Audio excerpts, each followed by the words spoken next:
আমি ইমান এনেকুৱা ঠাইত জন্মগ্ৰহণ কৰিছোঁ য'ত শৰৎ সিঙৰ দৰে মানুহৰ জন্ম হৈছিল।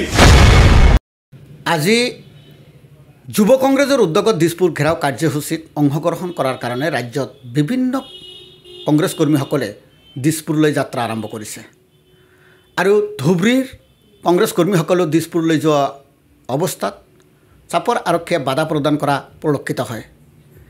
যোৱা 20 ফেব্ৰুৱাৰীত সাংসদ ৰকিবুল হুছেইনক যি নিৰ্মম আক্ৰমণ কৰিছিল সেই আক্ৰমণক কেন্দ্ৰ কৰিয়েই যুৱ কংগ্ৰেছে এই কাৰ্যসূচী হাতত লৈছে। মোৰ ওচৰত আছে এগৰাকী কংগ্ৰেছ কৰ্মী। আমি তেখেতৰ পৰা পোনে পোনে প্ৰতিক্ৰিয়া জানিব বিচাৰিম। কি ক'ব সাংসদগৰাকীক আক্ৰমণ কৰাৰ ঘটনাৰ সন্দৰ্ভত? আজি অসমৰ ৰাজ চিন্তনীয় আজি যি এটা পৰিৱেশ মানে তৈৰি হল এই অসমত আমি অসমত বসবাস কৰা প্ৰতিজন মানুহে আঘাত পাইছোঁ। কাৰণ এজন ইমান দিনে অসমৰ বিধানসভাত বলিষ্ঠভাৱে নেতৃত্ব দিছিলে, অসম চৰকাৰৰ মন্ত্ৰী আছিলে আৰু সেইজন ব্যক্তি আজি ধুবুৰী লোকসভা সমষ্টিৰ সাংসদ হয়। ইমান ভোটৰ ব্যৱধানত আমি ৰাইজে জিকাই পঠিয়াই দিছোঁ। আজি সেই আমাৰ পাব্লিকৰ প্ৰতিনিধি সাংসদ মহোদয় ৰকিবুল হুছেইন ডাঙৰীয়াক যি ধৰণে ষড়যন্ত্ৰমূলকভাৱে আজি মুখ্যমন্ত্ৰীৰ নেতৃত্বত আজি পুলিচ প্ৰশাসনৰ সহায় লৈ গুণ্ডা বাহিনী দি যি ধৰণে আক্ৰমণ কৰা হ'ল, হত্যা কৰাৰ কাৰণে চেষ্টা কৰা হ'ল, ইয়াৰ কাৰণে আমি গোটেই অসমৰ ৰাইজ আমি চিন্তিত হৈছোঁ। কাৰণ আজি এজন সাংসদৰ যদি এনেকুৱা অৱস্থা হৈ যাব পাৰে, আমাৰো অৱস্থা কি হ'ব পাৰে? আজি অসমত ধৰ্মৰ বৰ্ণ নিৰ্বিশেষে আমি শান্তিৰে জীয়াই আছোঁ ইমান দিনে।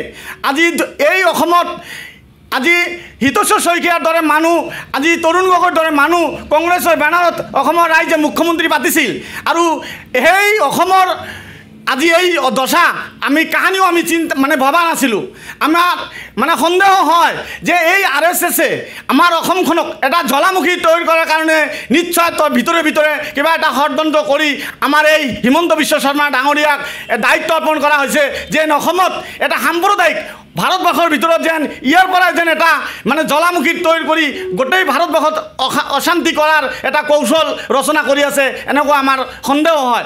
আজি আমি ধিক্কাৰ জনাইছোঁ মুখ্যমন্ত্ৰী ডাঙৰীয়া, আপোনাক 5 বছৰৰ কাৰণে আমি এই অসমৰ ৰাইজে আপোনাক অসমৰ মুখ্যমন্ত্ৰী পাতিছে।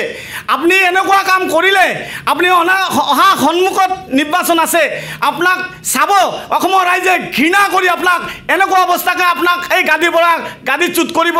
আপুনি অসমৰ প্ৰতিজন মানুহৰ সন্মুখত আঁঠু গাড়ি ক্ষমা কৰাৰ কাৰণে আপুনি বাধ্য হৈ যাব। আমি আপোনাক সকীয়াই দিছোঁ, এতিয়া সময় আছে আপোনাৰ চিন্তাধাৰা, আপোনাৰ যি সাম্প্ৰদায়িক যি মনোভাৱ, সেই মনোভাৱ এৰি আপুনি অসমৰ ৰাইজৰ হকে, আপুনি অসমৰ উন্নয়নৰ হকে আপুনি কাম কৰক।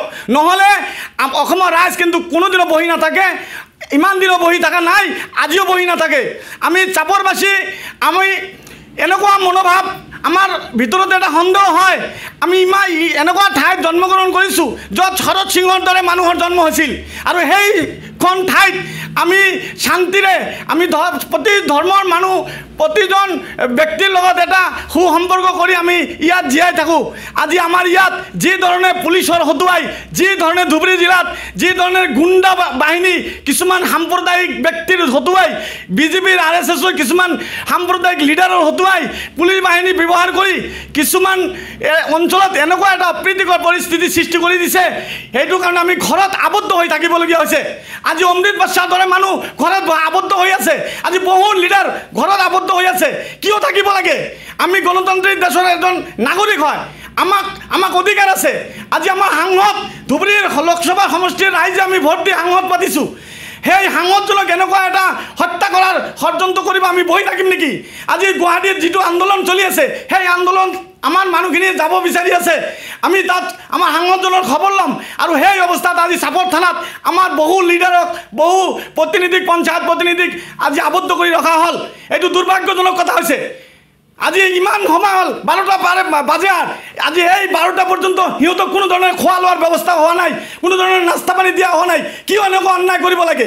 আমি মানুহ হয়, দেখা গ'ল যে হয়তো সাংসদ ৰকিবুল হুছেইনক যিটো আক্ৰমণ কৰিলে সেই আক্ৰমণকাৰীক চিনাক্ত হৈ কৰিছে কিন্তু এতিয়ালৈকে কৰায়ত্ব কৰিব পৰা নাই আৰু তাৰ বিৰুদ্ধে যুৱ কংগ্ৰেছে যি কাৰ্যসূচী হাতত লৈছে সেই কাৰ্যসূচীত অংশগ্ৰহণ কৰিবলৈ যোৱা কংগ্ৰেছীসকলক বাধা প্ৰদান কৰি আনকি চাপৰত আটক কৰিব লগা হৈছে পুলিচ বাহিনীয়ে কি ক'ব এইটো সম্পূৰ্ণভাৱে হিটলাৰৰ দৰে হৈছে কাম কৰি আছে হিটলাৰো এনেকুৱা কাম কৰা নাছিলে কাৰণ যিবিলাক কালপিট এই ৰকিবুল হুছেইন ডাঙৰীয়াক হত্যা কৰাৰ কাৰণে মানে চেষ্টা চলালে সেই কালপিট কেইটা হিমন্ত বিশ্ব শৰ্মাই নিজে পোহপাল দি আছে আৰু সেই নগৰ SP আৰু হিমন্ত বিশ্ব শৰ্মাৰ পুলিচ বাহিনীয়ে সম্পূৰ্ণ জানে আৰু সেই কালপিট কেইটাৰ কথা হিমন্ত বিশ্ব শৰ্মাৰ চতুৰ মন্ত্ৰীজনে নাম উল্লেখ কৰি দিয়াৰ পিছতো কিহৰ প্ৰমাণ লাগে সেই মানুহখিনি কৰায়ত্ব কৰাৰ কাৰণে আজি আমাৰ মানুহ কংগ্ৰেছৰ মানুহখিনিক হত্যা কৰাৰ কাৰণে সিহঁতে আঁচনি তৈয়াৰ কৰিব আৰু আমি বহি থাকিম আমি কেতিয়া বহি নাথাকোঁ আমি ব্ৰিটিছক ভয় কৰা নাই